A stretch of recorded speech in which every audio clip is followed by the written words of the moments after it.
Halo, kembali lagi bersama saya Julban Buyung Masloman. Dalam video pembelajaran kali ini, kita akan membahas mengenai komunikasi dalam jaringan. Kita masuk pada pembahasan yang pertama, yaitu pengertian komunikasi. Komunikasi telah digunakan sejak manusia pertama diturunkan ke bumi. Para ahli memaknai komunikasi antara lain sebagai berikut. Menurut Effendi, komunikasi adalah proses penyampaian pikiran atau perasaan oleh seseorang kepada orang lain dengan menggunakan lambang-lambang yang bermakna bagi kedua belah pihak. Menurut Handoko, komunikasi adalah proses pemindahan pengertian dalam bentuk gagasan atau informasi dari seseorang kepada orang lain. Sedangkan menurut Robbins, tidak ada kelompok yang dapat eksis tanpa komunikasi. Secara sederhana dapat kita artikan bahwa komunikasi terjadi jika saya berbicara, Anda mengerti, dan sebaliknya jika Anda yang berbicara, saya pun mengerti. Jika Anda berbicara sedangkan mitra bicara Anda tidak mengerti ataupun sebaliknya, maka komunikasi belum terjadi. Adapun beberapa fungsi dari komunikasi antara lain sebagai berikut. Yang pertama, sebagai informasi. Komunikasi membantu proses penyampaian informasi yang diperlukan individu dan kelompok untuk mengambil keputusan dengan meneruskan data dan menilai pilihan-pilihan alternatif. Yang kedua, sebagai kendali. Komunikasi bertindak untuk mengendalikan perilaku anggota dalam beberapa cara. Tentunya setiap organisasi juga mempunyai wewenang dan garis panduan formal yang harus dipatuhi oleh setiap anggotanya. Yang ketiga, sebagai motivasi. Komunikasi membantu perkembangan motivasi dengan cara menjelaskan kepada para anggota apa yang harus dilakukan dan bagaimana mereka bekerja dan apa yang dapat dikerjakan untuk memperbaiki kinerja jika itu di bawah standar. Yang keempat, sebagai pengungkapan emosional. Bagi sebagian komunitas, mereka memerlukan interaksi sosial. Komunikasi yang terjadi di dalam komunitas itu merupakan cara anggota untuk menunjukkan apa yang dia rasakan. Oleh karena itu, komunikasi menyiarkan ungkapan emosional dan perasaan sebagai alat untuk memenuhi kebutuhan sosial. Kita masuk pada pembahasan yang selanjutnya, yaitu jenis komunikasi. Kita mengenal dua jenis atau kategori komunikasi, yaitu yang pertama, komunikasi lisan atau verbal, yaitu komunikasi yang menggunakan kata-kata, baik hal itu diucapkan maupun yang ditulis. Yang kedua, komunikasi nirkata atau nonverbal, yaitu komunikasi yang menggunakan bahasa tubuh, bahasa gerakan atau isyarat, maupun gambar. Berbekal pengetahuan jenis atau kategori komunikasi tersebut, dapat dikatakan bahwa komunikasi adalah perbuatan mentransfer pesan atau informasi dari satu tempat ke tempat lain, baik secara verbal atau tulisan maupun secara nirkata atau nonverbal. Kemampuan seseorang berkomunikasi diukur dari seberapa akurat informasi atau pesan yang dikirim oleh komunikator, yakni pengirim informasi, dapat diterima oleh komunikan atau penerima informasi, dan sebaliknya. Hal tersebut juga menjadi ukuran seberapa mahir kita berkomunikasi. Tentunya mengasah dan mengembangkan kemahiran berkomunikasi dalam kehidupan sehari-hari adalah sesuatu hal yang penting, karena dapat membantu keseluruhan aspek kehidupan kita, baik dalam kehidupan sosial maupun kehidupan profesional. Kita masuk pada pembahasan yang selanjutnya, yaitu pengertian komunikasi dalam jaringan. Setelah kita memahami makna komunikasi, maka sampailah kita pada komunikasi daring atau dalam jaringan.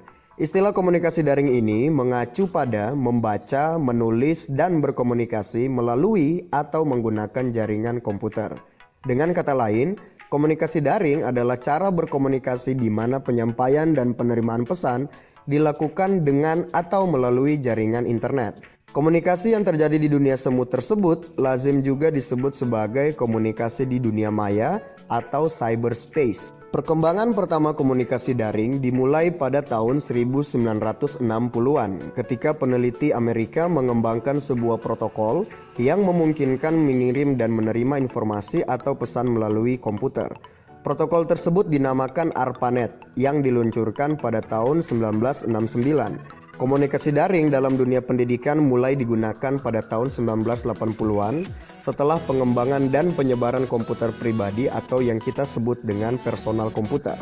Sementara itu, pada tahun 1990-an pertama kali muncul yang dinamakan dengan World Wide Web atau WWW. Kita masuk pada pembahasan yang selanjutnya, yaitu keunggulan dan kelemahan komunikasi daring. Komunikasi daring memiliki beberapa keunggulan jika dibandingkan dengan komunikasi konvensional, antara lain sebagai berikut. Yang pertama, dapat dilakukan kapan saja dan di mana saja. Dengan komunikasi daring, setiap pengguna dapat melakukan komunikasi di mana saja dan kapan saja dengan syarat terkoneksi dengan jaringan internet dan memiliki sarana yang mencukupi. Yang kedua, efisiensi biaya. Berbeda dengan komunikasi konvensional, komunikasi daring tidak memerlukan pihak yang berkomunikasi untuk bertemu tatap muka.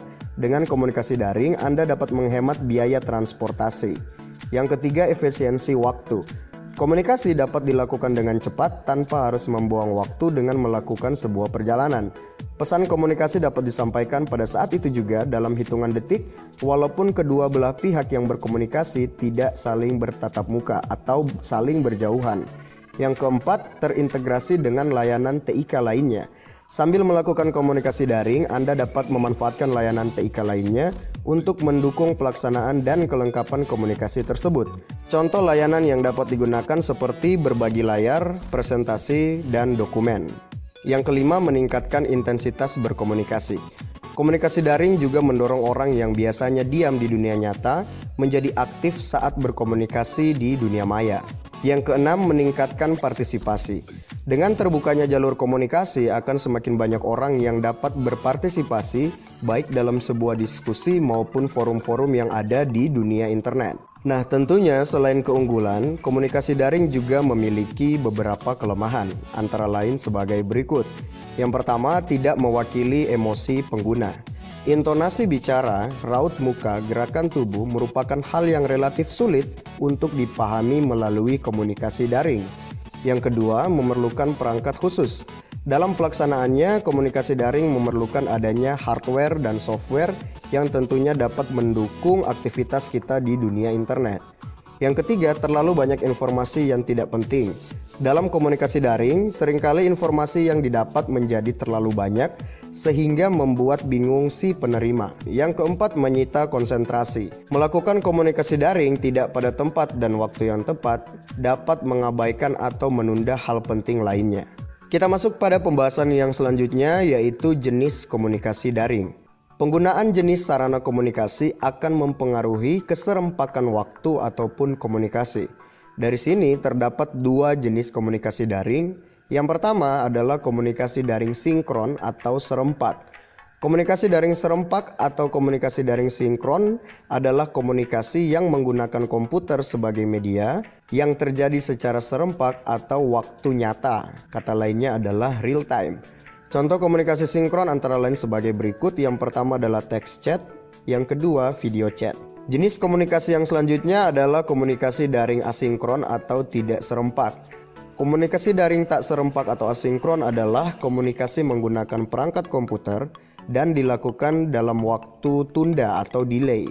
Contoh komunikasi daring asinkron adalah sebuah email, forum, rekaman simulasi virtual, serta membaca dan menulis dokumen daring melalui World Wide Web.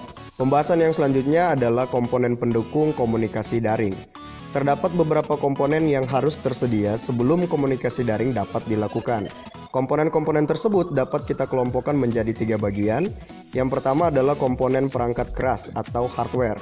Contoh dari perangkat keras yang diperlukan untuk melaksanakan komunikasi daring adalah komputer, headset, mikrofon, serta perangkat pendukung koneksi internet.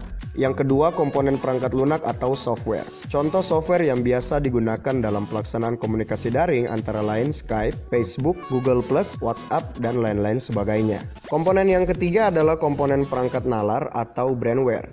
Yang termasuk dalam komponen ini adalah manusia sebagai user yang terlibat dalam penggunaan serta pengaturan perangkat lunak dan perangkat keras untuk melaksanakan komunikasi dalam jaringan.